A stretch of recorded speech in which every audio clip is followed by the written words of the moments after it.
Assalamualaikum warahmatullahi wabarakatuh.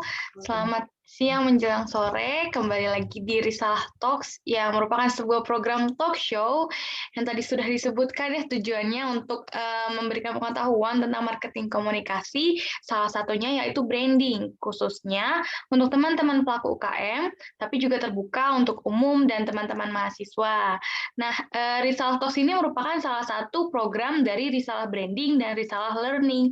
Kalau Risalah Branding sendiri itu merupakan sebuah branding agensi yang mempunyai misi memajukan brand-brand lokal, salah satunya brand-brand milik UKM Indonesia. Selain branding agensi, Risalah juga memiliki lini bisnis, yaitu Risalah Learning bagi masyarakat yang ingin belajar seputar komunikasi, dan juga ada Risalah Publishing. Sudah hadir juga narasumber kita pada sore hari ini, ada Ibu Aprilina Prastari, Ibu Ibu Ini Mila sore-sore semangat banget nih ya. harus semangat tetap. Hebat. Oke, lanjut. Ibu Aprilina Prastari ini sudah menggeluti dunia komunikasi selama kurang lebih 20 tahun. Sudah lumayan lama ya, Ibu? Alhamdulillah, Masya Allah. Sudah seumur sama saya. Oh gitu ya. Tahun berarti umur saya udah tua banget tuh berarti ya. Ibu April juga mengawali karir sebagai wartawan, lalu bekerja di advertising agency selama 8 tahun, dan menangani brand-brand besar. Tahun 2009 juga pernah menjadi konsultan lepas untuk menangani program kehumasan baik pemerintah maupun beberapa lembaga PBB. Selain itu, Ibu Aprilina Prastari juga lulusan pasca sarjana komunikasi Universitas Indonesia dan juga suka menulis buku-buku tentang keluarga dan juga buku-buku tentang komunikasi. Iya, betul. Baik, ini langsung aja ya, Mil ya. Nanti boleh sambil ngobrol. Oke, baik. Bismillahirrahmanirrahim. Assalamualaikum warahmatullahi wabarakatuh. Selamat sore. Salam sejahtera untuk kita semuanya. Terima kasih banyak untuk Bapak Ibu dan teman-teman yang sudah bergabung di Risalah Talks sore hari ini. Lumayan ini ya, ini hari keempat ya, Mil ya? Betul ya? Hari keempat atau kelima hari ini? Hari keempat. Keempat. Alhamdulillah, mudah-mudahan apa yang akan kita pelajari ini mendapatkan keberkahan. Sebetulnya lebih sharing aja sih, ngobrol-ngobrol, nanti mungkin saya akan paparkan materinya dulu. Nanti sebelum ditutup mungkin kita akan ngobrol-ngobrol, boleh ngobrol santai aja ya seputar gimana pengelolaan media sosial teman-teman semuanya, khususnya untuk teman-teman pelaku usaha UKM atau juga teman-teman yang harus mengelola media sosial organisasinya gitu ya. Saya langsung saja mungkin share screen dulu.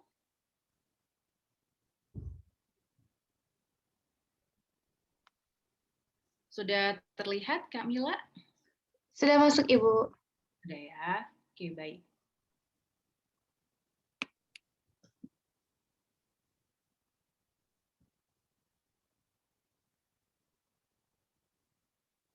Iya, Bapak Ibu dan teman-teman semuanya, kadang kita selalu dan kita sudah memahami sebetulnya ya bahwa media sosial ini adalah satu hal yang penting untuk kita miliki bagi teman-teman pelaku usaha UKM.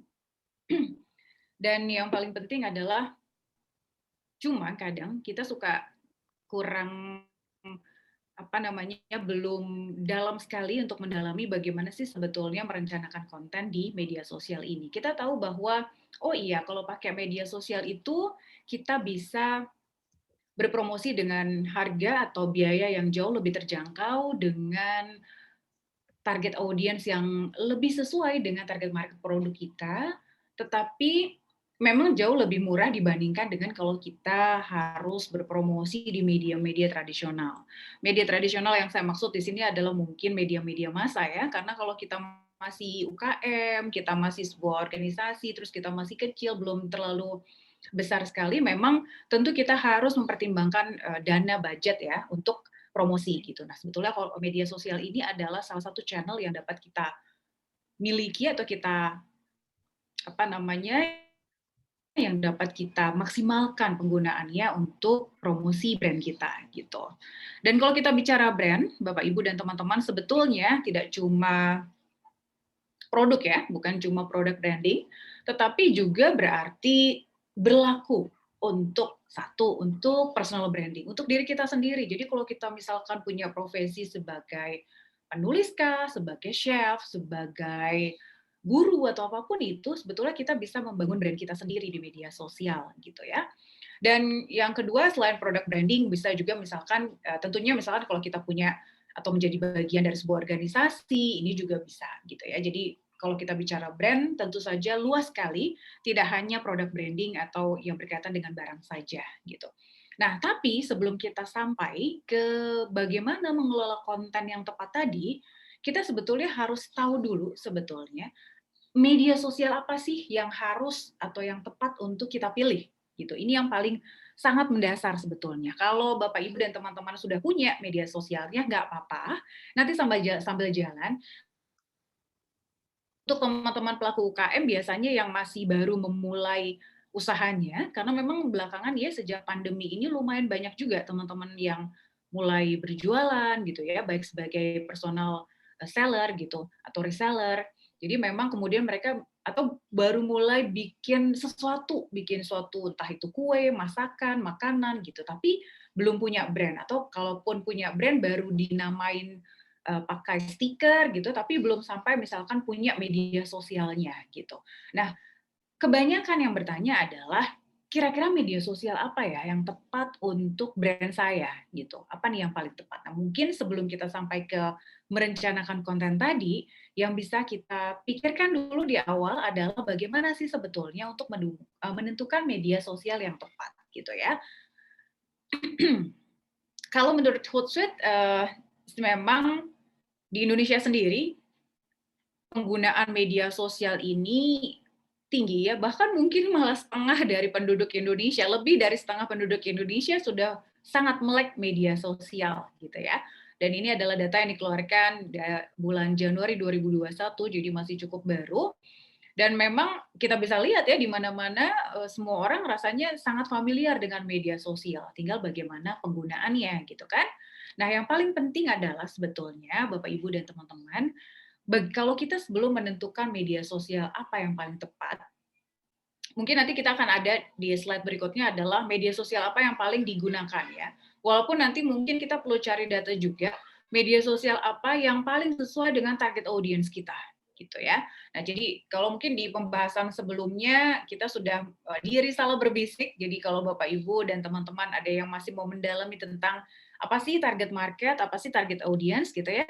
Mungkin nanti bisa lihat di apa namanya di Risalah Berbisik di Instagram TV-nya, boleh juga di Instagram TV saya, itu ada penjelasan tentang bagaimana perbedaan antara menyelami tentang target market tadi gitu.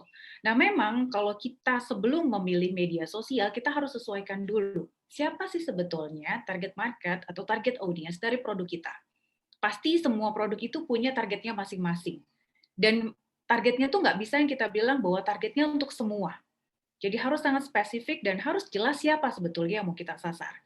Jadi kalau dalam Markom itu, kita akan selalu membagi target audience itu menjadi beberapa kelompok ya. Jadi dari sisi demografi, kita harus tahu jenis kelaminnya apa, usianya kira-kira usia berapa. Karena kalau kita bicara dengan ibu-ibu, pasti beda dong kalau kita ngomong dengan remaja. Pendidikannya gimana? Kemudian pendapatannya per bulan, pengeluarannya, status ekonomi sosialnya bagaimana. Ini nanti akan menentukan apakah produk kita ini sesuai dengan mereka atau tidak. Jadi kita menyesuaikan juga gitu. Jadi kita membuat produk yang memang sesuai dengan siapa target audience kita. Kalau kita punya produk berkualitas dengan harga yang memang harus mahal misalkan, berarti ya memang nanti secara status ekonomi sosial target audience-nya harus kita sesuaikan gitu ya. Kemudian yang kedua, target audience kita ini tinggalnya di mana sih gitu. Apakah di kota atau kalau di Indonesia sendiri mungkin kita harus tahu per daerahnya ya, apakah daerahnya di Pulau Jawa atau di apa namanya Indonesia Timur gitu. Jadi kita harus tahu atau di kota atau di perkotaan, apakah di desa seperti itu ya. Nah, yang paling penting sebetulnya dari memahami dari target audience ini adalah psikografi atau behavior ya. Bagaimana kebiasaan mereka, apa yang mereka yakini, apa yang mereka sukai, cara pandang terhadap sesuatu misalkan, gitu ya. Terus kemudian um, bagaimana esensi mereka terhadap terhadap brand kita gitu ya. Sorry, ini tadi ada yang belum diganti ya. Terus yang kedua adalah menyesuaikan dengan produk yang ditawarkan. Kita nih punya produk apa? Cocoknya kira-kira di mana? Tadi ya, dari sisi usia kita lihat dulu apakah Instagram tepat atau enggak. Karena gini, kalau Instagram itu secara visual harus bagus banget. Nanti kita akan lihat di sana. Kalau di YouTube apalagi, dia harus bermain di video dan audio. Maka sebetulnya saya agak menyayangkan juga kalau misalkan kita punya akun YouTube misalkan, tapi yang main hanya suara. Karena memang fungsinya YouTube itu harusnya adalah audio video gitu. Jadi kalau mungkin hanya suara, mungkin kita akan lebih cocok misalkan masuknya di podcast misalkan gitu. Nah, jadi kita harus tahu dulu kita produk yang kita tawarkan ini apa dan cocoknya ini media sosial yang mana gitu ya. Itu juga perlu kita lihat. Kemudian menentukan peran masing-masing aset digital. Jadi kalau kita istilahnya ya, yang kalau kita punya beberapa akun itu istilahnya adalah aset digital kita tuh apa? Ada brand-brand yang punya mungkin hanya fokus di Instagram aja, atau ada yang Instagram dan YouTube misalkan, atau ada yang hanya di Twitter saja, soalnya mereka adalah misalkan partai politik misalkan. Jadi menurut mereka lebih lebih lebih mudah untuk berkomunikasinya hanya lewat Twitter misalkan, atau lembaga-lembaga sekolah misalkan, atau apa yang lain gitu. Jadi masing-masing aset digital ini sebetulnya punya peran. Apakah dia hanya sebagai untuk mempromosikan brand saja, atau misalkan untuk transaksi jual beli. Nah, kalau transaksi jual beli biasanya yang lebih cocok misalkan ada yang untuk link ke website-nya misalkan, atau lewat WhatsApp. Sekarang nih WhatsApp juga sudah mulai ada yang WhatsApp for business gitu ya. Jadi memang bisa khusus customer-nya bisa langsung berjualan lewat WhatsApp. Atau apakah peran media digital yang kita punya ini adalah untuk customer handling gitu. Jadi untuk untuk menangani komplain misalkan dari pelanggan, pertanyaan dari pelanggan seperti itu. Nah, ini yang perlu kita ketahui gitu ya. Jadi kita harus tentukan nih kira-kira peran masing-masing aset digital kita apa. Walaupun sekarang banyak sekali jenis-jenis atau platform media sosial, tapi kita tidak bisa juga yang semua harus kita tangani, enggak juga gitu.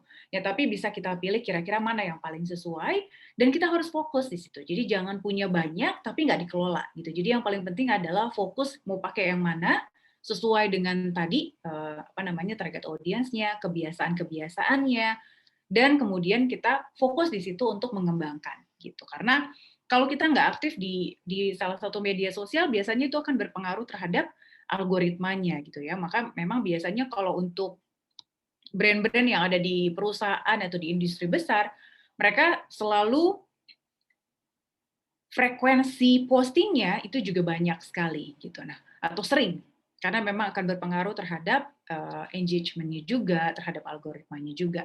Jadi sebetulnya kalau boleh dibilang tuh kayak ini ya, kayak konsepnya silaturahmi gitu. Jadi kalau kita sering silaturahmi kemana-mana, sering sapa, itu biasanya juga akan menaikkan engagement juga gitu.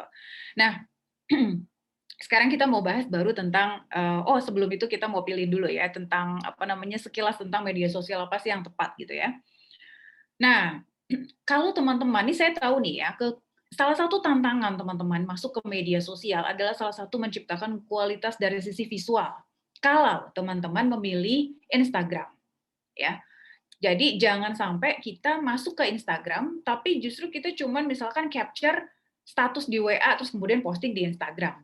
Atau fotonya sangat kurang menarik, kurang eye catching. Nah, ini sebetulnya agak kurang harus diperdalam lagi gitu. Karena beberapa kali juga saya melihat dia hanya capture yang ada di status WA kemudian dia masukin ke Instagram. Nah, sementara Instagram itu sangat mengutamakan visual.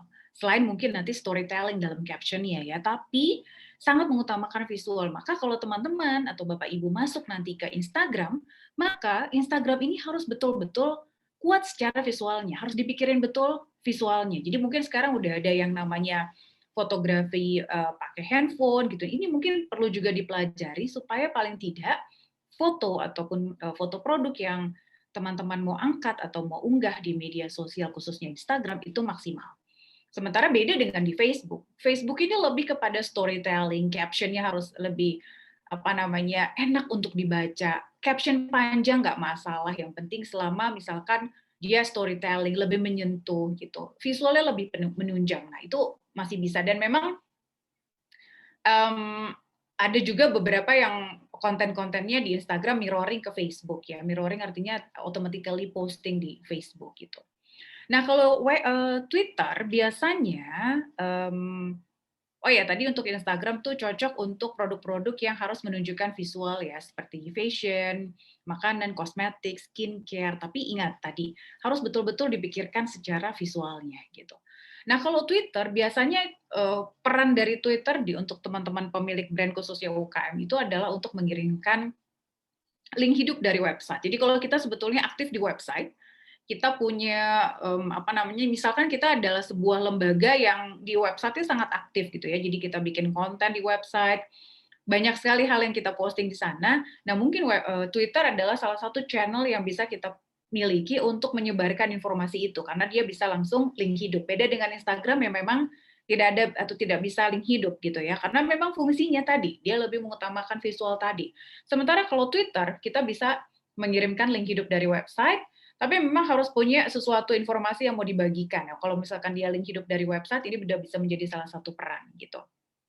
Sama dengan Facebook, walaupun visualnya juga sebagai penunjang juga. Nah, untuk YouTube ini memang harus betul-betul dikelola serius ya, karena memang kalau kita mau bangun brand kita ya, jadi memang karena mereka mengutamakan audio video yang menarik gitu, jadi memang harus betul-betul direncanakan secara kontennya. Kalau misalkan teman-teman kira-kira belum punya sumber daya yang cukup, dalam konteks adalah mungkin timnya gitu, mungkin ini bisa ditunda dulu. Tapi kalau teman-teman mau mulai, ya nggak apa-apa. Jadi menyesuaikan. Nah sekarang kalau WhatsApp sekarang sudah mulai digunakan juga untuk customer service atau complaint handling juga bisa gitu ya. Jadi kita nanti menyesuaikan nih.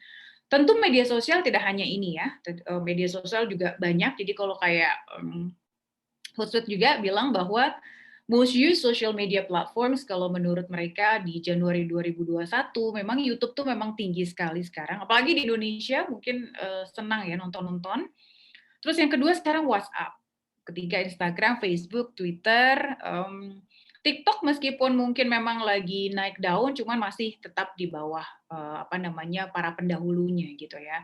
Nah yang lainnya bisa rata-rata yang digunakan, tapi itu tadi paling tidak 5 terbesarnya gitu. Tinggal menyesuaikan nanti dengan kebutuhannya sepertinya ke arah mana gitu ya. Oke, nah sekarang kita berlari ke merencanakan konten gitu karena oh ya, tapi kalau tadi nanti ada yang mau bertanya boleh aja sih kalau misalkan di sela-sela ini ada yang mau bertanya, tapi mungkin saya selesaikan dulu materinya.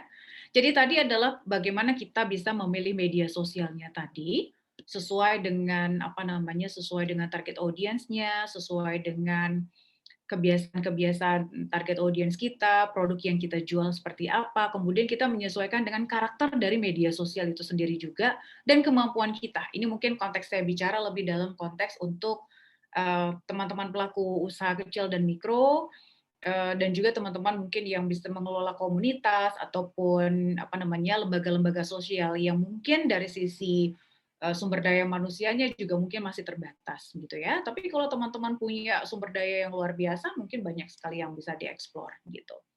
Karena memang butuh waktu, butuh biaya juga, walaupun mungkin tidak semahal untuk kita naik di media massa atau media tradisional, tapi paling tidak tetap pengelolaan itu juga butuh waktu sebetulnya ya, butuh waktu untuk mengelola itu. Baik, nah kalau sekarang kita ternyata sudah punya nih media sosialnya, terus gimana nih cara kita untuk merencanakan konten, dan ini merupakan hal yang utama yang mau kita bahas sore hari ini gitu ya.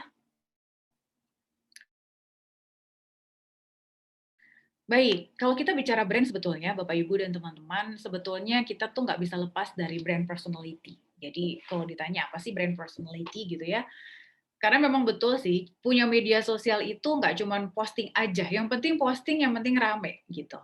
Nah, kenapa? Karena apapun, kita harus membangun brand. Media sosial ini salah satunya, dalam konteks media digital, adalah salah satu cara untuk kita membangun brand kita.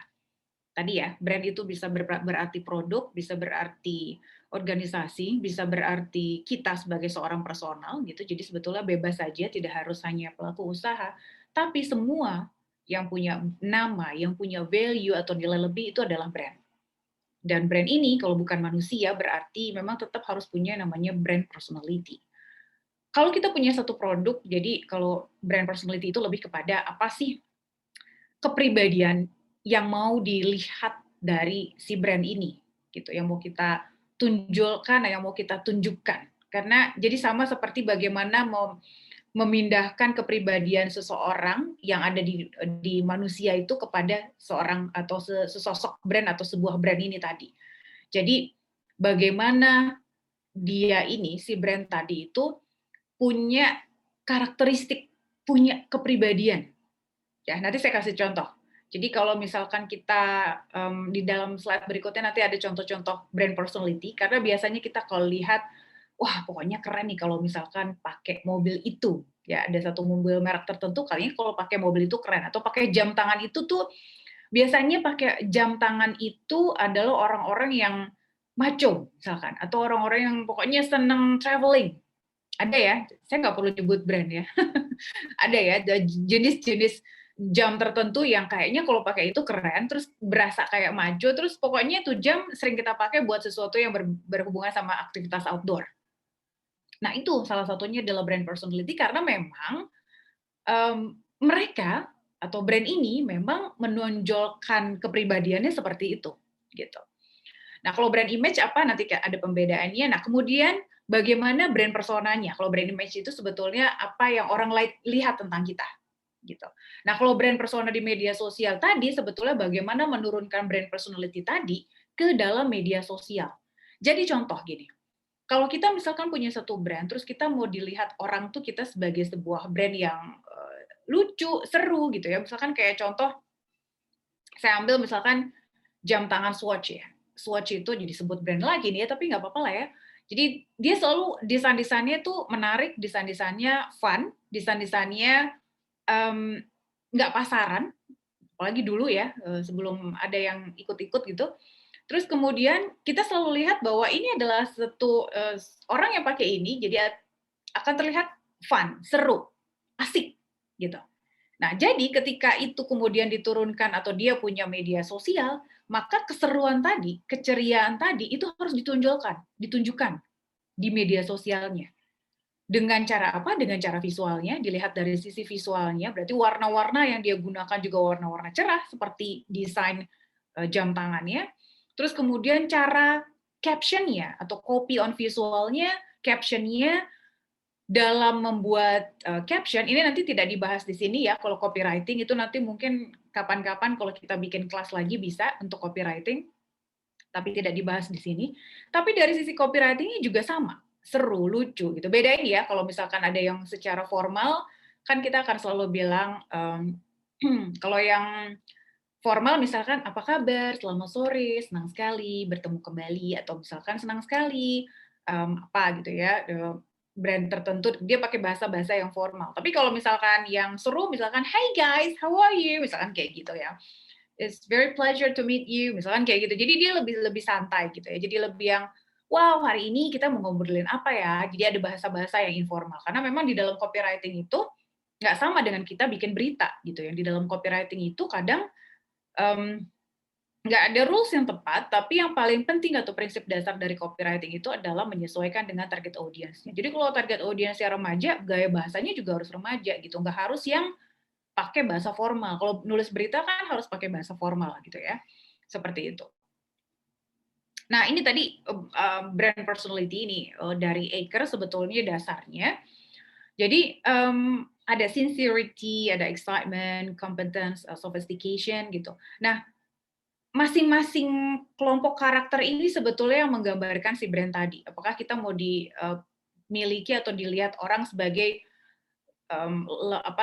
brand yang down to earth misalkan, jujur. Oh, berarti kalau jujur berarti memang kita segala sesuatunya tuh di dalam penyampaiannya juga harus benar gitu ya, harus jujur, harus benar gitu. Terus kemudian updated gitu, up to date gitu. Misalkan untuk media-media nih ya, yang punya brand-brand media, ini harus jelas nih, kalau misalkan sudah mengklaim sebagai media yang up to date, berarti ya harus up to date gitu, berita-beritanya, semua yang disampaikan tuh harus terkini gitu ya. Dan begitu juga yang lain. Jadi memang tergantung dari bagaimana si brand ini mau dilihat oleh orang lain gitu. Jadi apa? Dan ini nanti berhubungan dengan visualnya, dengan gaya berbicaranya, termasuk dari atau dengan cara social media officer-nya atau social media specialist dalam menjawab ya. Biasanya dipegang oleh admin atau officer gitu dalam menjawab pertanyaan atau statement dari followers gitu. Itu juga termasuk di situ.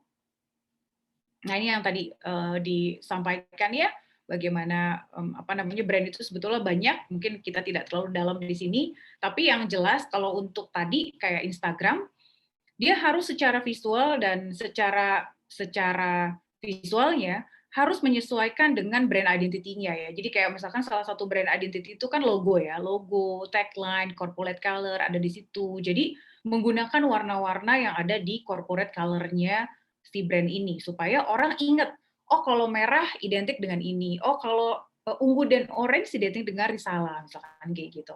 Jadi memang itu juga salah satu menjadi bagian yang penting kalau misalkan kita memilih Instagram ya sebagai salah satunya. Bahkan yang lain pun juga sama, secara visual harus punya tone yang sama dari sisi visual dan juga dari sisi caption tadi gitu. Mungkin kita tidak terlalu dalam di sini teman-teman, tapi nanti kalau ada yang mau bertanya silahkan. Nah, sebetulnya ketika kita sudah punya media sosial, terus kita mau mau angkat tadi, mau bikin bagaimana sih caranya supaya media sosial kita nih isinya nggak cuma jualan produk ya. Karena banyak sekali kalau saya lihat teman-teman UKM gitu, ada juga yang isinya semua isinya adalah jualan, jualan, dan jualan gitu. Jadi apakah salah? Sebetulnya sih ini lebih kepada bagaimana tadi membangun brand tadi. Karena membangun brand tadi itu kan nggak cepat dan nggak sebentar. Jadi kita butuh waktu untuk bisa untuk bisa mengomunikasikan siapa sih kita ini kepada followers kita. Yang asumsinya followers kita itu adalah target audience kita, walaupun nggak semuanya target audience kita, tapi paling tidak orang yang biasanya follow kita tuh biasanya punya kesamaan kesukaan. Oh, saya suka nih sama brand ini karena brand ini halal, misalkan. Oh, brand ini baju-bajunya bagus, casual, saya suka. Ini kayaknya saya banget, jadi saya follow, misalkan kayak gitu. Jadi sebetulnya untuk secara kurang lebihnya ya mungkin bisa menjadi target audience kita juga gitu. Nah, yang paling penting adalah kalau kita tidak mau isi media sosial kita isinya cuma jualan produk aja, berarti kalau gitu kita harus punya strategi konten nih ya. Strategi kontennya itu biasanya kita akan bikin yang namanya konten pilar, content planning, dan editorial plan. Itu yang harus kita miliki atau yang kita harus pelajari tuh, gitu. Gimana caranya ya. Nah, 3 langkah menyiapkan kontennya. Kita harus bikin konten pilar dulu, planning, dan editorial plan. Ini nanti akan ada contoh-contohnya, jadi tenang aja. Kalau konten pilar itu, ini sebetulnya adalah landasan, ini definisinya ya, kurang lebih ya. Saya hanya meramu definisinya, tapi untuk detailnya nanti kita baca di slide berikutnya. Jadi kalau konten pilar ini adalah sebetulnya landasan utama konten yang akan disajikan di dalam media sosial kita. Jadi landasan utama ya, jadi berupa kategori-kategori konten yang mampu menggambarkan brand kita sesuai dengan kebutuhan target audience-nya. Ini disimak dulu aja ya, mungkin agak sedikit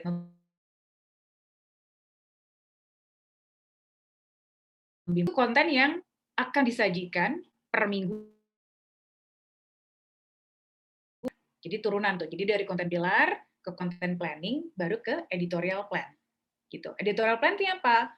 Subtopik yang sudah terlihat secara visual, nanti visualnya ini loh, copy on visualnya ini loh, captionnya ini loh, yang akan diunggah di media sosial kita. Jadi kita punya perencanaan. Jadi kita punya rencana apa sih yang mau kita angkat di media sosial kita. Jadi kalau konten pilar tadi ini, kalau misalkan kita punya beberapa akun, ya, jadi kita mau punya akun misalkan 2, jadi coba pilih adalah misalkan contoh ya, misalkan Instagram dan YouTube misalkan. Di dalam 2 channel platform digital kita yang kita punya ini, apa sih konten utama yang mau kita sampaikan selain produk. Sesuaikan dengan kita mau dilihat oleh target audience kita tuh seperti apa, terus kebutuhan mereka terhadap sesuatu yang related dengan brand produk kita nih apa, gitu. Terus kemudian content planning itu adalah sudah merupakan jadwal-jadwal, misalkan seminggu dalam 3 kali, kita mau posting di Instagram berapa kali, di YouTube berapa kali. Yang mau kita angkat tentang topiknya apa. Nah, kalau di editorial plan itu akan sudah jauh lebih detail lagi, gitu ya. Nah, contohnya kayak apa? Saya kasih contoh ya. Misal, kita punya produk pakaian muslimah remaja, gitu. Jadi sekarang ini kan kayak anak saya nih sudah beranjak remaja, jadi kalau misalkan bahkan mungkin udah remaja akhir ya kalau di dalam apa namanya di dalam kelompok usia apa namanya sesuai dengan usia ini ya. Nah biasanya kalau anak-anak nih yang dari SD, yang mungkin SD tuh masih masih mau pakai baju warna pink, masih mau pakai baju ada gambar kupu-kupunya misalkan. Nanti mungkin kalau udah masuk dunia SMP, SMA udah nggak mau tuh kan. Biasanya, aduh nggak mau kayak bocah gitu kan. Nah misalkan kita punya pakaian muslimah remaja yang modelnya nggak kayak ibu-ibu, maksudnya nggak yang tua gitu dengan warna juga yang nggak terlalu ramai gitu, tapi dia masih manis, masih kalem. Terus apa namanya dari sisi model tapi mungkin lebih lebih simpel gitu karena mungkin remaja-remaja kita sekarang nih pengennya yang simpel-simpel aja deh gitu ya, nggak mau yang ribet-ribet. Nah, mungkin kita punya produk kita menyesuaikan dengan insight-nya dari konsumen kita kayak gitu. Misalkan kita punya produknya pakaian muslimah remaja, terus kemudian tadi modelnya simple, casual, warnanya kalem, bahannya nyaman karena mereka mungkin banyak gerak, banyak kena keringetan gitu ya. Harga atasannya mungkin dari di atasan atau outernya mungkin kisaran 150 sampai 250.000. Gamisnya 250.000 sampai 3,5. Nih roknya belum saya kasih harga nih, masih mikir tadi ya, kelupaan. Roknya mungkin juga sama gitu ya, jadi sekitar 200-an mungkin. Artinya dari sisi harga mungkin akan status ekonomi sosial yang akan kita sasar dari target audience kita mungkin adalah di kalangan menengah gitu ya. Jadi atas enggak, tapi yang mungkin yang di level C juga mungkin belum. Jadi di tengah-tengah nih, yang secara pengeluaran pendapatannya mungkin sekitar di atas 7 juta per bulan misalkan. Yang pengeluarannya mungkin masih menyisakan budget untuk bisa beli baju dari sisi konsumen kita nih. Nah, target marketnya ini tadi ya. Meskipun kalau penyesuaian target market itu, mungkin sekilas tentang target market kan sebetulnya adalah memang orang atau siapa yang punya daya beli terhadap brand kita dan siapa yang bisa memutuskan mau beli brand ini, misalkan kayak gitu. Maka nggak heran kalau misalkan ada brand-brand yang cowok untuk laki-laki, tapi target audiensnya tetap atau target marketnya tetap disasarnya adalah satu ibu-ibu karena mungkin ibu-ibu ini adalah decision maker sama seperti ini. Tetapi untuk produk ini biasanya remaja-remaja kita nih udah punya punya apa ya, punya power untuk menentukan, saya mau beli baju yang kayak gini, wah harganya yang kayak gini gitu. Jadi dia nggak mau lagi ikutin apa ya memang kalau dulu mungkin ibunya yang membelikan baju gitu ya, kalau sekarang anaknya yang harus pokoknya bajunya kayak gini, ibunya tinggal beli gitu. Tapi tetap mereka sebagai decision maker walaupun mungkin nanti ibu sebagai second target market gitu ya. Nah, brand personality-nya apa nih? Misalkan kita mau bikin produk muslimah untuk remaja yang secara brand personality-nya seru.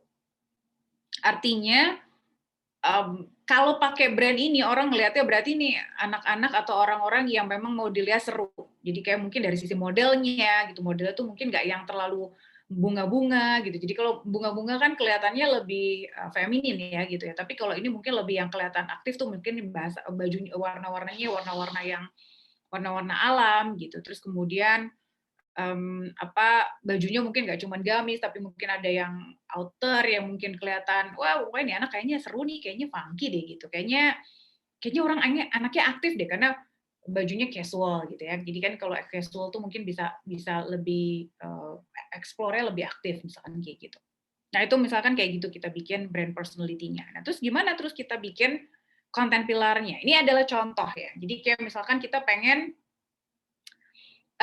di dalam akun media sosial kita nanti akan membahas tentang satu pasti karena kita adalah produk baju atau fashion, pasti di dalamnya adalah tentang fashion, itu pasti, nggak mungkin nggak, karena kita kan harus berjualan. Tapi bukan yang sekedar cuman posting ada model yang pakai bajunya, terus kemudian udah, yang isinya semua itu, enggak, ya. Tapi kita ada misalkan satu konten, kelompok konten yang isinya adalah kita namakan misalkan padu padan.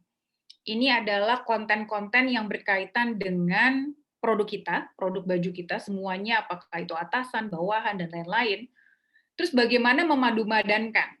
Bisa memadu-madankan antar produk yang kita punya, antar itemnya, atau dengan jenis baju lain, atau dengan aksesori lain misalkan. Atau misalkan konten-konten yang berkaitan dengan gimana sih cara pakai pasmina yang cepat. Misalkan kayak gitu. Jadi semua hal yang berkaitan dengan fashion, dengan baju, dengan penampilan si anak remaja ini. Bentuknya bisa macam-macam formatnya ya, bisa berupa single image, bisa berupa video kalau misalkan tutorial yang video 3 menit atau video 30 detik misalkan kayak gitu. Terus apalagi gitu. Jadi di dalam konten pilar itu berbagai sesuaikan gitu ya.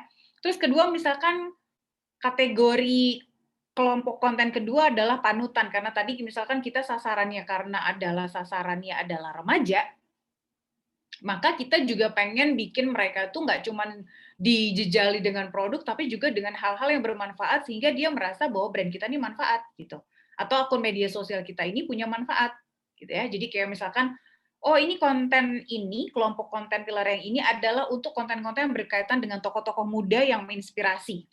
Formatnya bisa macam-macam juga, bisa video, bisa wawancara gitu. Jadi atau kalau di YouTube-nya misalkan wawancara atau apa gitu dengan baju yang kita produksi misalkan. Itu misalkan. Terus kemudian adalah jelajah gitu. Misalnya jelajah karena tadi kita ini adalah untuk anak-anak remaja yang senang aktivitas outdoor misalkan. Berarti kalau gitu kita kasih konten yang berkaitan atau yang mereka sukai terkait dengan jalan-jalan misalkan. Jadi kita mau ngulas tentang tempat untuk jalan-jalan, tempat seru, aktivitas outdoor yang menyenangkan gitu. Jadi ini kelompok konten yang akan kita naikkan atau menjadi konten pilar di media sosial kita. Yang akan kita naikkan baik misalkan tadi kalau kita pilih 2 digital asetnya adalah Instagram dan YouTube, berarti di 2 itu. Yang mana nih yang mau kita pilih di antara 2 itu? Gitu ya. Jadi ini yang nanti akan kita bahas semua. Maka kita harus punya stok yang banyak. Tentu nanti menyamakan dengan porsinya ya. Jadi misalkan untuk yang porsi yang tadi, porsi padu padan misalkan jauh lebih banyak daripada porsi untuk panutan dan jelajah. Terus nanti bentuknya misalkan apa? Ada yang bentuknya carousel, ada yang bentuknya video kah, atau single image. Kalau carousel mungkin cocoknya untuk lebih Instagram saja ya. Atau apa bentuknya gitu. Ataukah hanya audio saja gitu. Ini yang perlu ditentukan dari awal gitu. Jadi bukan cuma yang sekedar foto udah gitu dan lain-lain seperti itu ya. Nah, perencanaan kontennya kayak apa? Nah, ini adalah contoh tadi content planning, turunan. Tadi kita punya padu padan, punya panutan, dan jelajah. Misalkan di Instagram, misalkan kita punya dua digital asset, yaitu Instagram dan WhatsApp ya, bukan YouTube tadi. Misalkan. Nah, kalau di Instagram misalkan kita mau posting seminggu 3 kali, misal ya, walaupun ini sebetulnya kalau untuk brand-brand yang di industri yang sudah punya branding agency sendiri, biasanya mereka hampir setiap hari posting gitu. Bahkan saya pernah pegang klien yang sehari 2 kali. Gitu. Tapi kalau untuk UKM atau teman-teman yang mungkin pegang komunitas, organisasi, mungkin saya paham ya, yang belum mungkin secara waktu juga terbatas gitu ya, harus membagi waktu antara pekerjaan yang core bisnisnya ataupun urusan lain, mungkin kita bisa seminggu 3 kali aja gitu ya, dengan waktu yang menyesuaikan dengan kapan followers kita biasa aktif itu ada di insight-nya Instagram sendiri gitu ya. Nah, misalkan di Instagram sendiri kita mau aktifkan atau mau naikkan di hari Selasa, Kamis, dan Jumat. Di hari Selasa misalkan adalah konten-konten yang berhubungan dengan padu padan di Selasa ya. Di Kamis misalkan semua konten-konten yang berhubungan dengan panutan gitu. Atau kalau misalkan porsinya padu padan lebih banyak, itu juga bisa misalkan di minggu pertama minggu pertama ya, ini masih dasar sekali sebetulnya. Biasanya sih kita bikin konten itu dalam 1 bulan ya. Jadi dalam 1 bulan tuh apa-apa aja gitu. Misalkan di hari Selasa padu padannya, kemudian dan di hari Kamis misalkan. Terus di minggu keduanya baru padu padan hanya di hari Selasa, di hari Kamisnya panutan, di hari Jumatnya jelajah. Misalkan kayak gitu ya. Jadi menyesuaikan dengan porsi tadi konten di dalam 1 bulan tadi. Biasanya memang weekly, tapi dalam 1 bulan itu sudah mulai tergambar. Jadi per minggunya kayak apa gitu. Kalau WhatsApp mungkin karena customer care kita jadi nggak perlu bikin konten misalkan kayak gitu. Atau mungkin bisa jadi kita punya pelanggan-pelanggan kita misalkan dikumpulkan dalam satu WhatsApp grup sendiri misalkan. Oh ya kenapa enggak? Berarti nanti di dalam WhatsApp grupnya harus kita bikinin bagaimana caranya supaya mereka merasa kita nggak cuma dijejali produk-produk jualan aja, tapi misalkan seminggu sekali kita kasih hal-hal informasi yang bermanfaat untuk kebutuhan dia, gitu ya. Jadi misalkan di dalam WhatsApp grupnya untuk remaja-remaja ini apa nih? Oh misalkan tentang sharing tentang ada mendatangkan psikolog misalkan, mendatangkan bimbingan konseling tentang bagaimana merencanakan jurusan yang tepat karena sekarang lagi masanya milih kampus misalkan kayak gitu. Jadi boleh menyesuaikan dengan kebutuhan tadi. Prinsipnya adalah jangan hanya memosting atau mengunggah konten yang hanya isinya tentang jualan, tapi sesuaikan dengan kebutuhan. Pada dasarnya prinsipnya itu ya. Tentu kita bisa menyesuaikan. Nah, kalau kita udah punya konten-kontennya sudah direncanakan seperti ini di dalam 1 bulan tadi itu, nah tinggal kita pilih nih. Kemudian kita turunin ke editorial plan tadi. Ingat ya, tadi 3 step tadi ada konten pilar, content planning, editorial plan. Jadi kita turunkan satu persatu seperti ini. Kemudian kita menyesuaikan. Nanti dibuat format seperti ini kurang lebihnya. Medianya apa misalkan? Oh di Instagram hari Selasa 13 April misalkan padu padan nih. Apa ya topiknya padu padan gitu. Maka teman-teman semua kalau misalkan ada mahasiswa komunikasi yang pengen belajar atau pengen jadi social media spesialis gitu ya, atau social media officer tuh memang bikin konten tuh lumayan luar biasa ya. Atau teman-teman yang kerja di media, teman-teman yang bantuin organisasi untuk ngurusin media sosialnya, mengurus konten itu memang butuh, wow, pikiran yang luar biasa gitu. Jadi dulu teman-teman social media spesialis tuh kalau misalkan udah kliennya minta sehari 2 kali, selama seminggu dalam seminggu itu 5 kali posting, itu udah biasa ngebulnya ya karena memang luar biasa banget ininya apa namanya harus cari konten setiap hari gitu dan itu luar biasa gitu. Jadi ini memang perlu kreativitas gitu. Nah, tentu nanti frekuensinya menyesuaikan dengan kebutuhan. Tapi ya itu tadi, kalau kita jarang posting itu nanti akan berpengaruh terhadap tadi algoritmanya, terhadap engagement-nya dengan followers gitu. Nah, misal tadi ya, jadi kita udah pastikan tadi di hari Selasa, misalkan tadi ada padu padan. Kita bikin topiknya adalah atasan untuk tubuh mungil. Gitu. Jadi, oh apa nih yang tubuh mungil? Berarti kita pilih produk kita yang cocok untuk tubuh mungil, misalkan kayak gitu. Terus kemudian misalkan hari Kamisnya, oh panutan siapa nih ya remaja-remaja, misalkan kita cari satu YouTuber gitu, siapalah, Gitsaf atau siapa yang kuliah di Jerman, gimana sih sharing pengalaman dia, misalkan kayak gitu ya, misalkan kita lewat IG Live kah, gitu. Jadi nggak harus yang tergantung kebutuhannya ya, jadi makanya tadi di konten pilar tuh kita udah harus tahu nih jenis-jenis kontennya apa, gitu.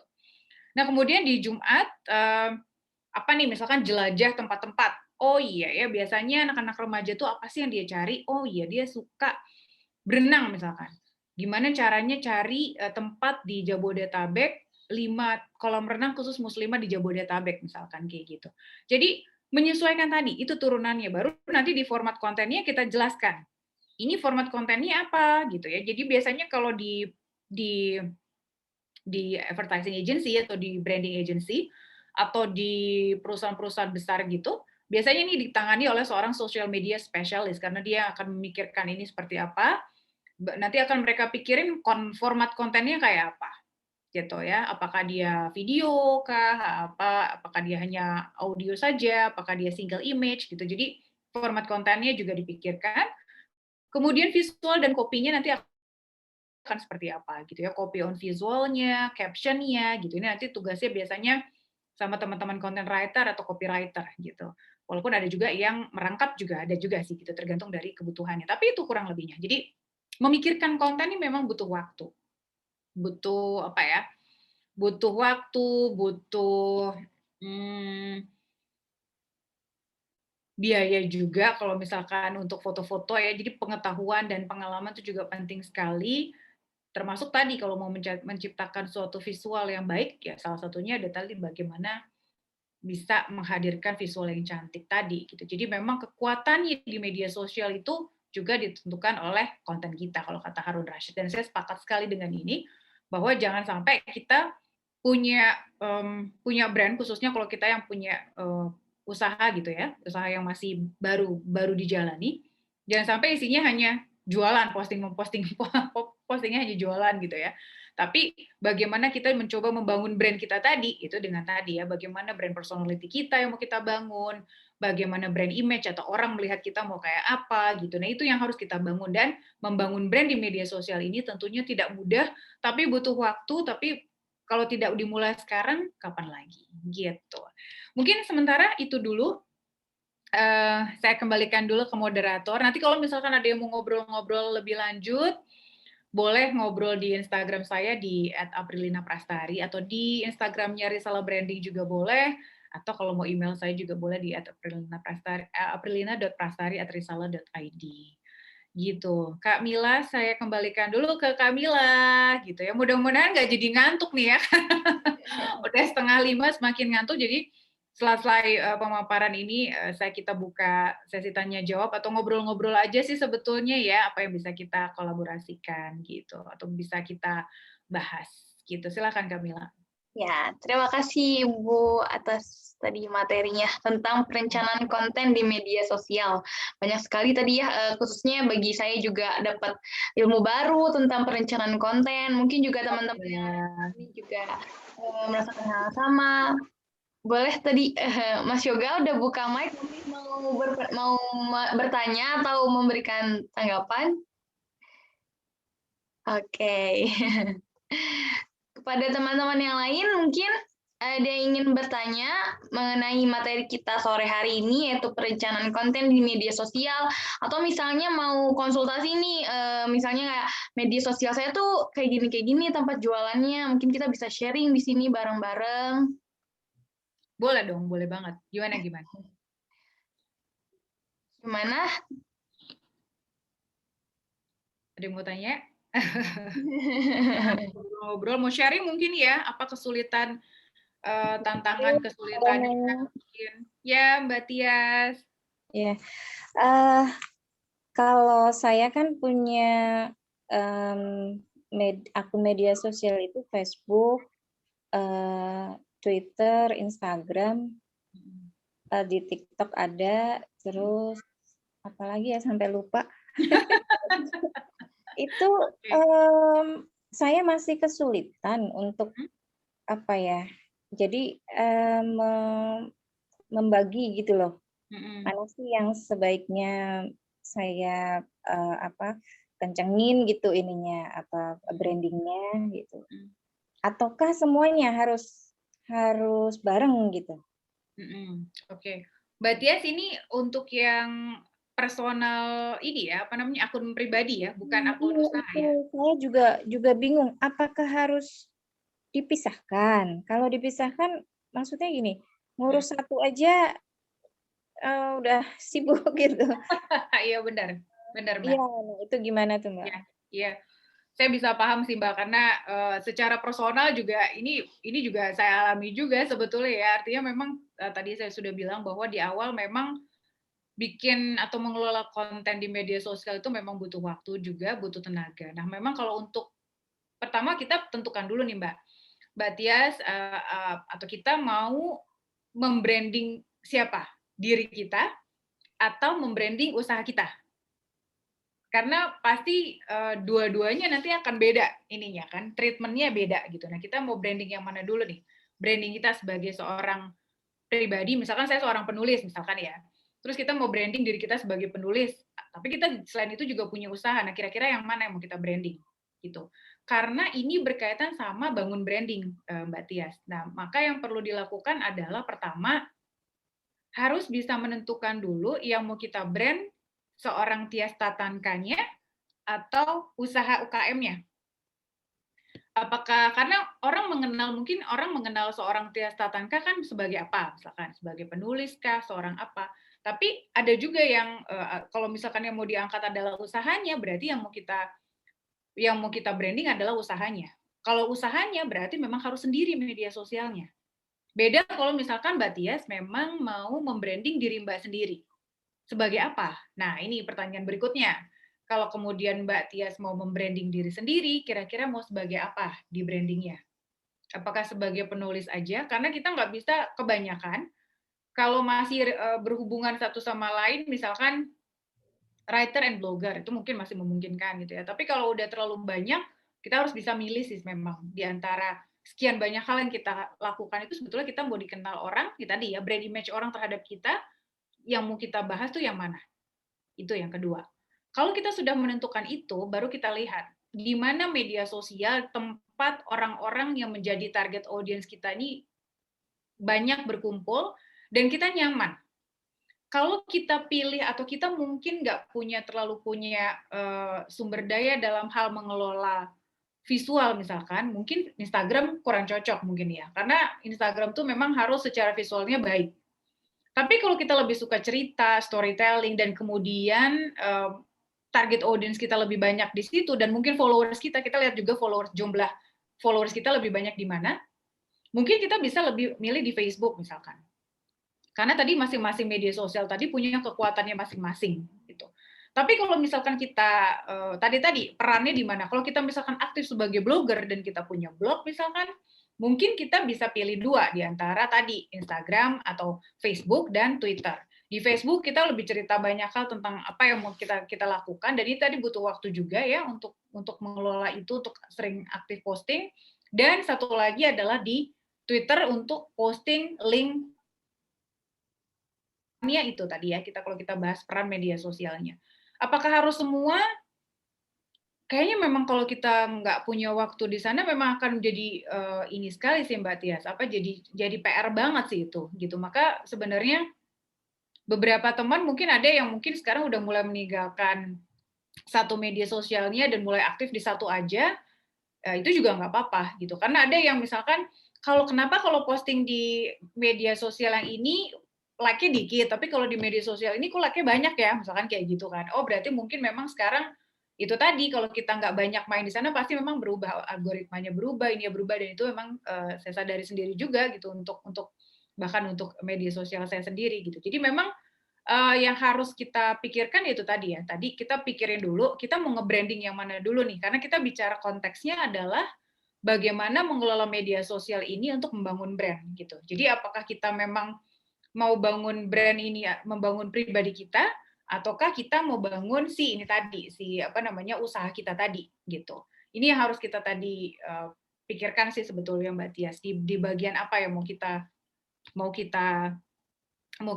branding gitu. Terus kemudian pikirin kalau misalkan diri kita sendiri, kita mau dikenal orang sebagai apa, dan itu memang kita harus fokus dan memang harus punya kontennya masing-masing ya. Tapi walaupun begitu, kalau pribadi sebenarnya, kalau untuk pribadi ya Mbak ya, bukan untuk usaha ya.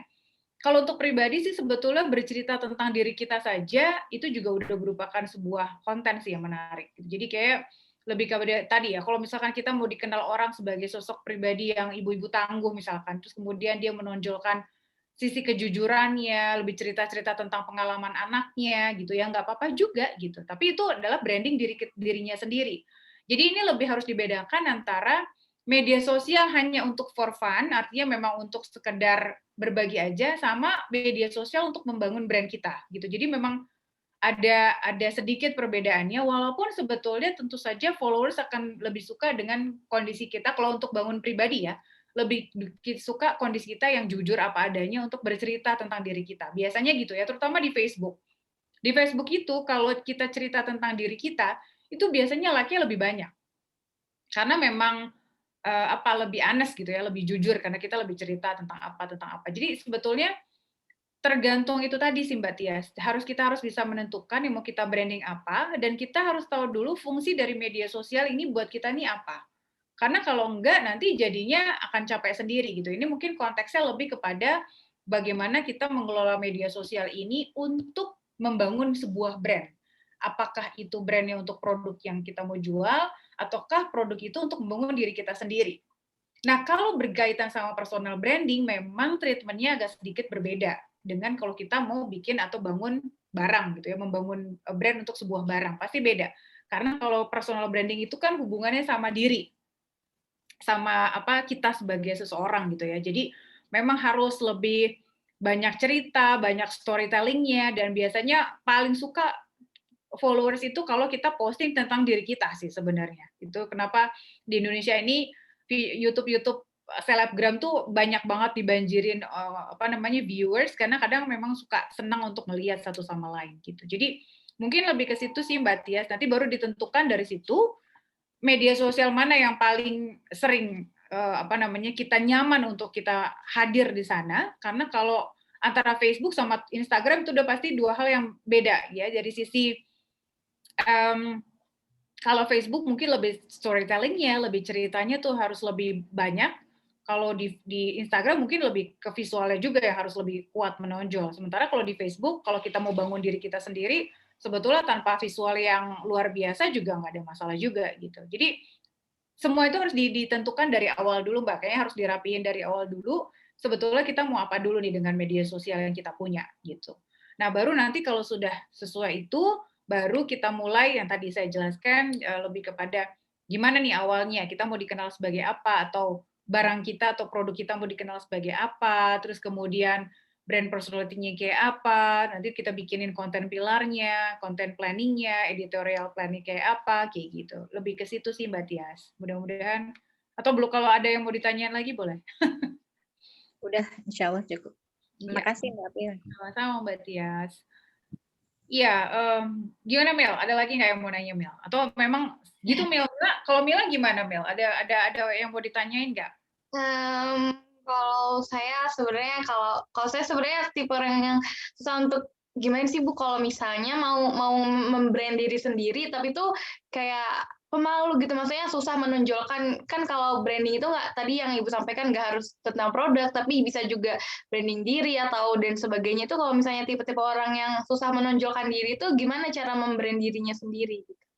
Susah menonjolkan diri ya. Tapi kan pasti dalam seseorang itu punya kelebihan-kelebihan tuh, punya hal yang mau dilihat. Jadi sebetulnya kalau personal branding itu sama sih sebetulnya. Dasarnya brand itu kan kita mau dilihat orang seperti apa. Sebetulnya kan itu. Kalau kita mau bahas tentang brand ya, yang kita tuh mau memposisikan diri kita diingat orang tuh sebagai apa sih?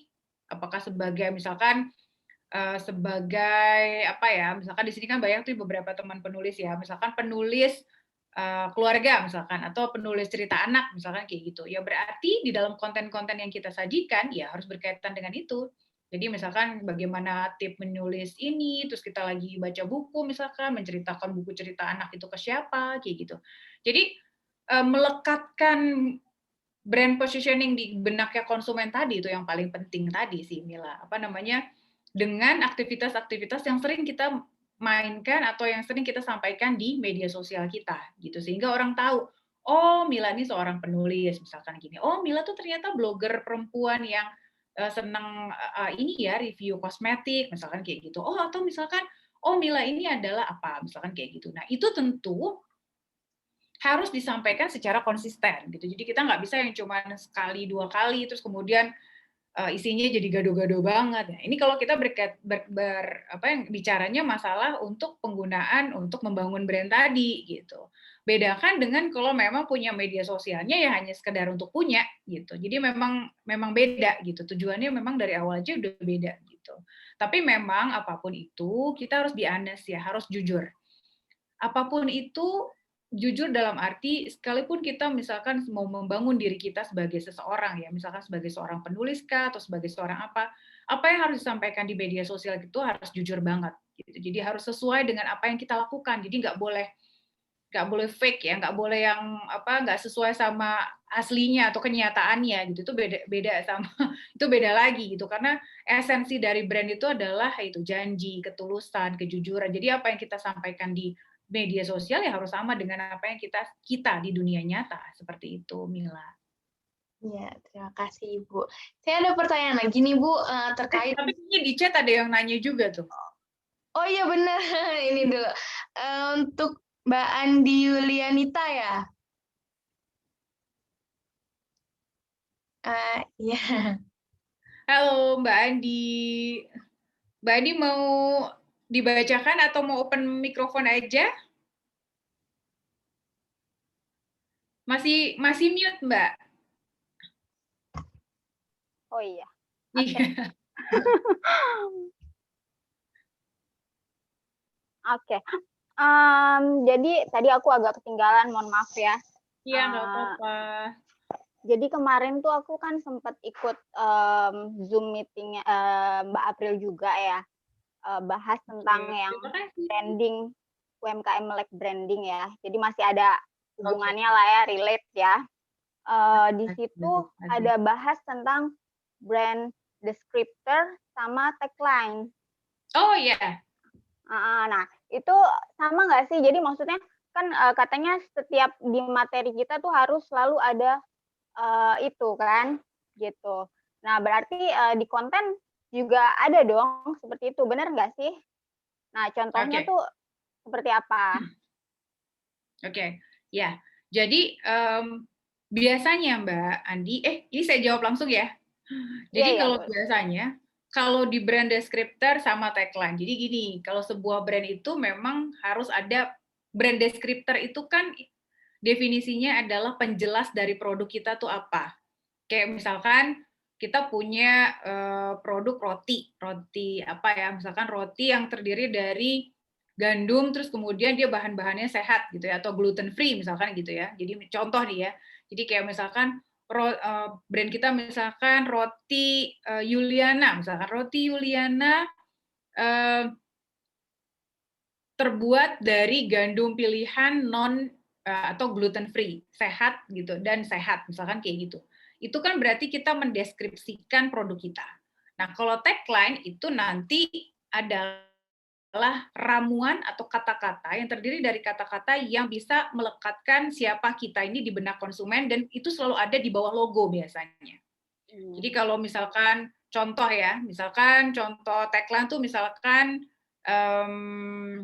Kopiko, gantinya ngopi. Nah, itu kan adalah tagline. Nah, biasanya tagline itu harus selalu ada di logo, di bawah logo. Jadi ada brand, ada logo, ada ada tagline. Nah, itu biasanya kalau di media sosial kita, ya biasanya dia akan terlihat di visualnya. Di visual kan biasanya ada logo, ada tagline di bawahnya. Itu yang memang harus dikomunikasikan. Kalau secara fisik, secara tampilan fisik.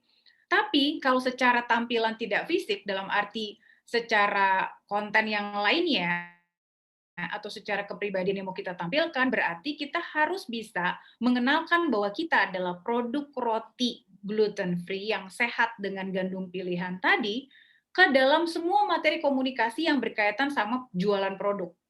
Jadi kita mungkin pembahasannya di konten tuh tentang apa sih gluten free, apa sih gandum yang berkualitas, terus mungkin kita sesekali boleh behind the kitchen, misalkan kita kasih konten gimana sih kita milih bahan-bahan untuk produk roti kita, terus kita kasih lihat contohnya kayak gini loh, ini yang gluten free gitu. Jadi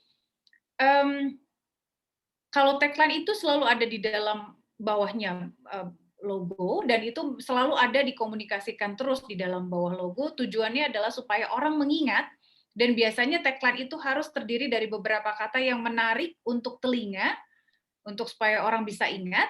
Nah, sementara tentang brand descriptor-nya tadi supaya orang tahu atau kenal lebih dalam, itu baru diturunkan ke konten-konten yang ada tadi. Misalkan di dalam satu konten pilarnya, kita punya konten pilar yang membahas tentang bahan-bahan kita, produk tentang bagaimana cara masaknya, cara bikinnya, cara bakingnya, terus kemudian cara kita memilih gandumnya. Nah, mungkin di satu di konten pilar itu yang akan kita selalu komunikasikan misalkan di setiap hari apa, di setiap postingan hari apa, kayak gitu.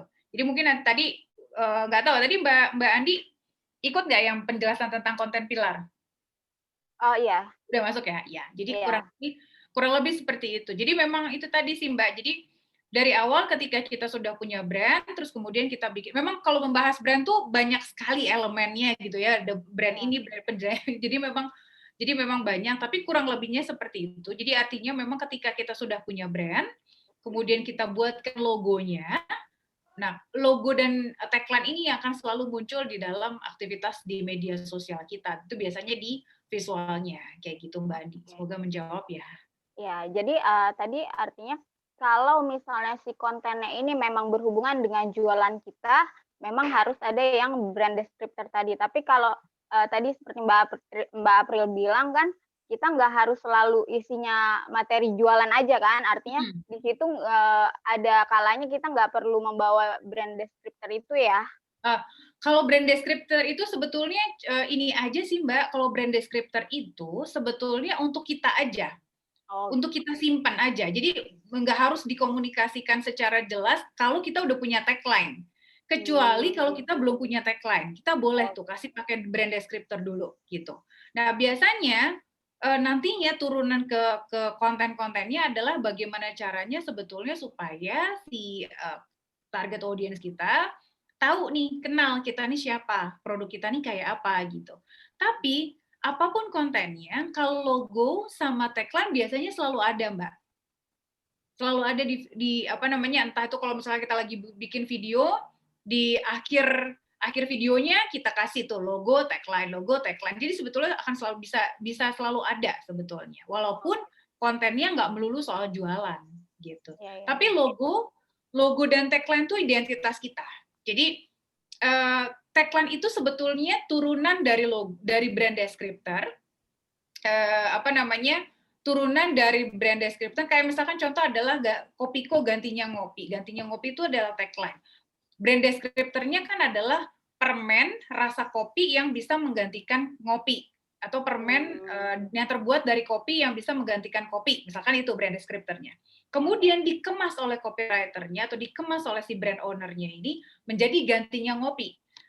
Mungkin lebih catchy, ini mungkin timnya Pak Subiakto ya yang bikin ya, Pak Subiakto sendiri. Jadi lebih kepada gantinya ngopi ini menjadi satu tagline yang menggantikan menjelaskan si brand descriptor tadi dengan kata-kata yang simple, yang menarik untuk diingat orang. Jadi gitu. Jadi brand descriptor itu sebetulnya kita sendiri sebagai brand owner, kita mau menjabarkan produk kita nih apa. Gitu. Kayak gitu. Jadi kalau kita belum punya tagline, terus kita mau masukin itu ya nggak apa-apa. Jadi kayak orang mau kenalin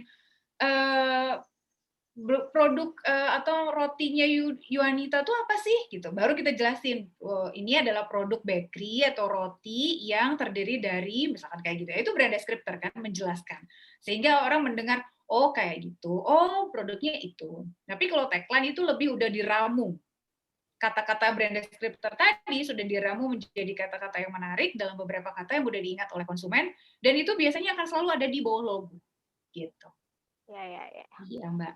Oke, terima kasih Mbak April. Sama. Tapi Mbak Andi udah punya ini ya, sudah punya akun media sosial ya untuk usahanya ya? Udah, aku ada 2 sih, cuman yang satu memang karena memang handle akun media sosial ini kan butuh sendiri. butuh benar-benar ya mungkin kadang kita perlu planning gitu ya. Terus aku sebenarnya kalau untuk pribadi pun jarang update gitu, tapi karena memang tuntutan kalau untuk yang jualan ini online shop ya mau nggak mau, jadinya saya fokusnya di itu.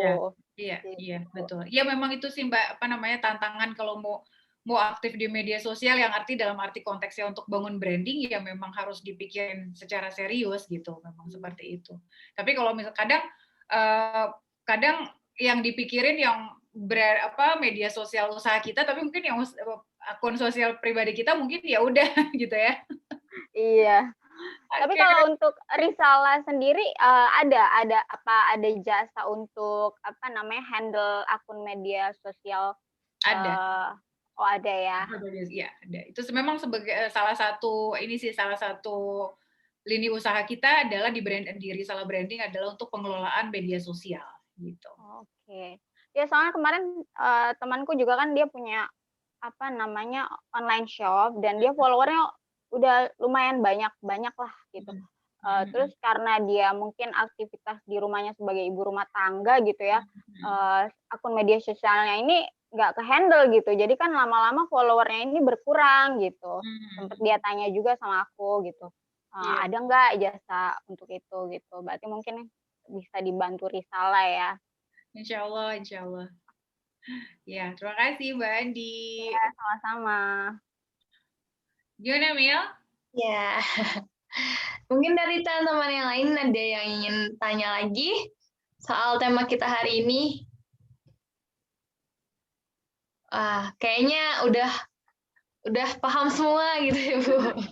Ini soalnya antara ini ya, antara apa namanya menyimak dan menyiapkan mikirin nanti buka puasanya pakai apa nih ya. Betul. Memang waktunya memang agak mepet sekali dengan jam berbuka ya. Ya memang posisinya lagi di Ramadan, nggak apa-apa. Mudah-mudahan nanti kalau misalkan ada yang butuh recordingnya mungkin bisa kita bagikan ke teman-teman gitu. Gitu Mil, mungkin ada yang mau disampaikan lagi Mila?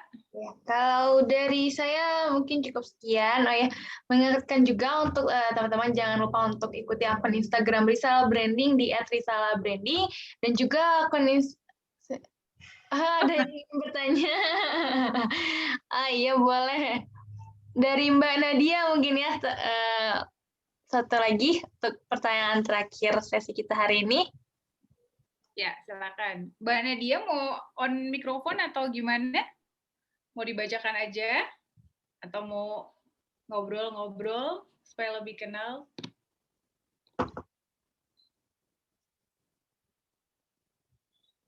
Atau dibacain aja, Mil? Boleh dibacakan, ditulis di chat berarti ya. Ingin bertanya khusus untuk personal branding. Oke, iya. Ini lumayan ya kalau untuk personal branding nih. Sebentar, saya close dulu. Jadi kalau personal branding itu kan sebetulnya kalau esensi brandnya kan sebetulnya semua yang bernama dan punya value adalah sebuah brand gitu. Oh iya, nggak apa-apa Mbak Nadia. Ini mikrofonnya Mbak Nadia mati, jadi oke. Saya ingin personal branding, tapi setiap saya ingin posting, saya berpikir itu ajang pamer. Oke, gimana ya tidak berpikir di posting di Instagram sama dengan ajang pamer? Gitu ya Mbak ya. Sebetulnya sih gini, yang pertama sebenarnya lebih enak kalau ngobrol-ngobrol ya, cuma saya ini Instagramnya mikrofonnya Mbak Nadia mati nih ya, jadi nggak bisa ngobrol-ngobrol. Sebetulnya saya pengen tanya Mbak Nadia ini pengen bangun personal branding sebagai apa? Itu paling penting ya. Jadi kalau kita ini kan sebetulnya lagi-lagi ya tadi ya, kita tuh mau bangun personal branding kita sebagai apa? Personal branding itu berarti bisa kita sebagai profesi kita apa, dan apa yang mau orang ingat tentang kita, apa yang orang ingin kenal tentang kita. Sebetulnya kan kalau personal branding seperti itu. Saya ambil contoh misalkan itu tadi ya, saya makanya sebenarnya pengen ngobrol sama Mbak Nadia ini mau dibangun personal brandingnya sebagai apa. Kalau misalkan Mbak Nadia misalkan seorang chef, tapi kalau seorang chef pasti yang diposting kan makanan ya. Jadi kita coba misalkan seorang penulis deh ya, atau seorang blogger dan seorang penulis. Blogger itu kan di dunia ini banyak banget gitu ya, banyak sekali, dan atau guru deh ya yang agak umum gitu ya, misalkan guru di Indonesia ini kan banyak sekali guru. Nah, kita mau dikenal sebagai guru yang apa? Kalau kita adalah guru, misalkan guru bahasa Inggris, berarti mungkin sebagian konten kita adalah mengekspresikan atau mengomunikasikan tentang materi-materi tentang bahasa Inggris. Nggak harus kita melulu tentang, misalkan posting kita lagi foto, lagi ngapain gitu ya, nggak harus selalu kayak gitu sih Mbak, gitu. Nggak harus yang, sebetulnya masalah ajang pamer tuh tergantung dari bagaimana kita melihatnya aja sih gitu ya. Kalau buat saya, misalkan ada teman saya penulis yang dia sering misalkan setiap hari Senin sharing tentang tip menulis gitu, tip berhubungan dengan penerbit misalkan, atau tip misalkan bagaimana menulis feature misalkan kayak gitu. Ya nggak ada masalah karena memang isinya adalah berbagi. Jadi mungkin supaya nggak jadi ajang pamer menurut Mbak tadi, Yang pertama sebenarnya kita harus bisa membuat orang lain percaya atau yakin bahwa memang kita kompeten di bidang itu. Tadi ya, salah satu dari personality tadi, brand personality tadi adalah kompeten. Nah, kalau mau bangun personal branding, memang salah satu yang paling harus difokuskan adalah kompetensi tadi. Jadi kalau kita pengen misalkan bangun bangun branding sebagai penulis atau sebagai guru guru bahasa Inggris misalkan.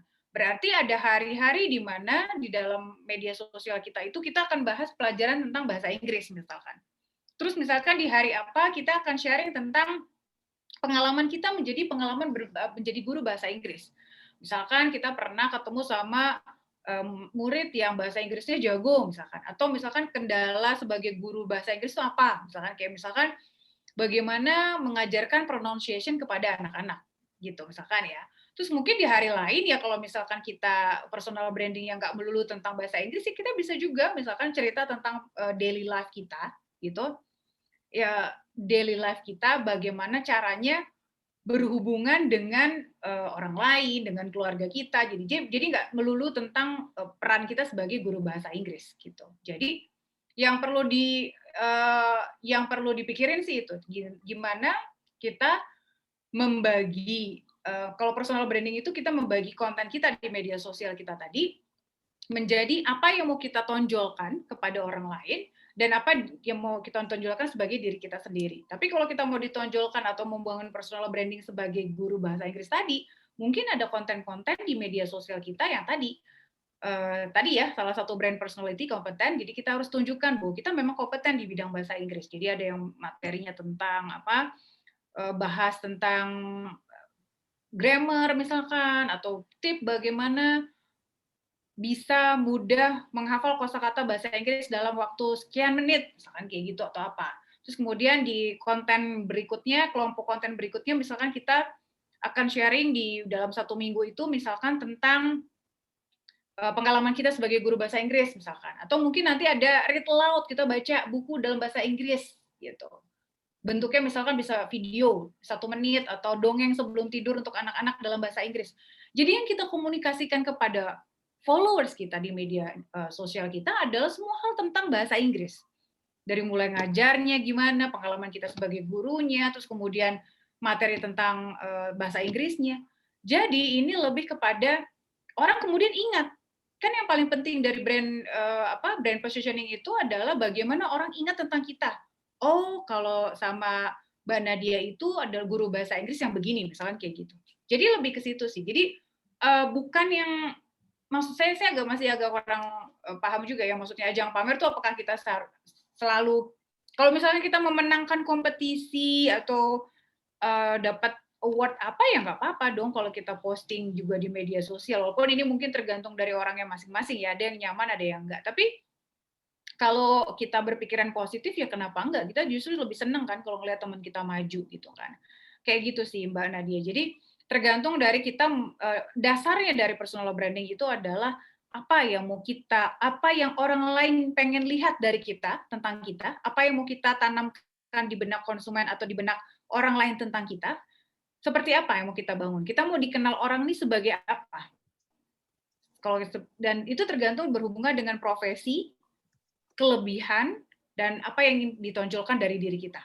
Sebetulnya itu tadi ya, itu sebetulnya definisi dari personal branding. Jadi bukan pencitraan ya, jadi bukan pencitraan yang ternyata beda antara apa yang disampaikan di dunia nyata dengan di media sosial, itu bukan personal branding namanya gitu. Tapi kalau personal branding adalah bagaimana mengomunikasikan siapa kita di media sosial gitu Mbak. Mudah-mudahan menjawab ya Mbak Nadia.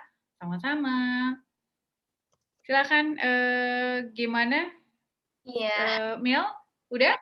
Yes, sebenarnya dicukupkan saja Ibu untuk Risalah Talks kita pada sore hari ini. Saya mengingatkan kembali jangan lupa juga untuk di-follow Instagram @risalahbranding dan juga Instagram @aprilinaprastari. Tapi juga kayaknya ada satu ya yang satu yang pertanyaan belum dijawab nih Mel. Kita mau jawab aja sekalian. Oh iya betul, Kalau ada belum dari Gaib ya, TMNC belum. Okay. Jadi kalau kita belum punya produk baru, sebaiknya sosial media kita isinya apa? Kalau isinya jualan terus takut bosan karena sama-sama dengan sebelumnya. Lalu sebaiknya kita punya sosmed atau cukup satu. Ini kayaknya tadi udah dibahas sih sebetulnya ya di materi ya. Ya ini sebetulnya tadi udah dibahas di materi. Jadi kalau belum punya produk ya sebenarnya kan kalau kita baru punya produk baru berarti ya kita harus tahu ya tadi ya sebetulnya harus punya konten planningnya kayak apa, dibikin dulu konten pilarnya. Pastinya kalau cuma baru kontennya misalkan baru punya produk baru itu aja ya nggak apa-apa. Berarti kita mungkin bisa memberikan informasi-informasi lain yang bermanfaat yang masih berhubungan dengan produk ini gitu ya kan produk itu bisa macam-macam gitu ya. Dan tentunya juga nggak harus jualan. Nah kalau cukup satu atau dua itu tadi udah dibahas juga. Kita menentukan dari siapa target audience kita, pemilihan kayak apa, terus menyesuaikan dengan siapa target audience kita dan kebutuhannya apa. Mungkin kalau masih produk baru cukup satu aja yang sesuai dengan ini Instagram atau media sosial ini memang lebih ditujukan untuk siapa, menyesuaikan dengan kebutuhan dari siapa target audience dari produk kita. Sepertinya itu ya. Kurang lebih itu ya, Miel. Iya, betul. Sebenarnya antusias sekali ya Ibu sore hari ini. Nanti mungkin bisa lagi berjumpa di Risalah Talk selanjutnya yang insya Allah akan kembali diadakan. Jangan lupa juga terus untuk update di @risalahbranding dan juga follow juga Instagram Ibu Aprilina di @aprilinaprasari dan juga Risalah bisa dikunjungi di www.risalah.id. Terima kasih buat para hadirin yang sudah datang sore hari ini. Dikit lagi mau buka Ibu, mungkin mau siap-siap gelar takjil. Kalau gitu ditutup saja. Oh iya, ini udah jangan lupa ya. Ya, betul. Kurang lebihnya mohon maaf. Saya Mila Toheria, pamit undur diri. Wassalamualaikum warahmatullahi wabarakatuh. Waalaikumsalam warahmatullahi wabarakatuh. Terima kasih untuk Bapak, Ibu, dan teman-teman semuanya yang sudah bergabung. Sampai ketemu lagi. Nanti kalau mau tanya-tanya lagi boleh ya. Silakan kita cukupkan dulu ya. Yel, boleh di stop dulu recordingnya. Iya, boleh betul.